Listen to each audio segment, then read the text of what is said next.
sizlarga 3 ta topdagi trendda yurgan komplektlarni olib qo'yganman. Kelinglar bob narsalar. Kelliga xarid qilib ketsanglar ham juda ham xursand bo'lib, ko'rgan odam ham wow deb oladi. Keling arzon qilib beraman sizga. Ko'rishingiz mumkin, birinchi ko'rsatmoqchi bo'lgan komplektim sizlarga gulli model Atirgul deb nom qo'ysanglar ham bo'ladi. O'zingizlar nom qo'yib olasizlar. Men unga Atirgul deb nom qo'ydim.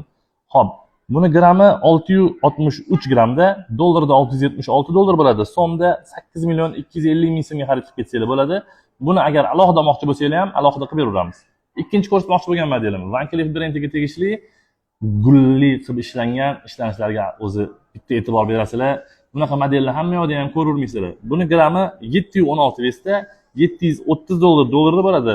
So'mda 8 million 900 ming so'mga xarid qilib ketsanglar bo'ladi. Juda ham chiroyli komplektlarimizdan ko'rsataman sizlarga. Uchinchi ko'rsatmoqchi bo'lgan modelimni taniysizlar. Buni har xil fasollari chiqqan Rolex brendiga tegishli juda ham o'zi neobichniy qilib ishlangan. Bu ko'rsatgan narsalarimning hammasini ko'zi yo'q, ko'zsiz narsalar. Buni grammi 568 grammda общий komplektniki 580 dollar bo'ladi. So'mda 7 million 60 ming so'mga xarid qilib ketsanglar bo'ladi. Xullas bizda naborlar, vibrlar juda ham ko'p. Keyingi safar nimani arzon qilib bering? Kommentariyada o'z fikringizni bildirib ketasiz. Bitta yurakchani qizartirib qo'yish esingizdan chiqmasin. Sog' bo'lasiz.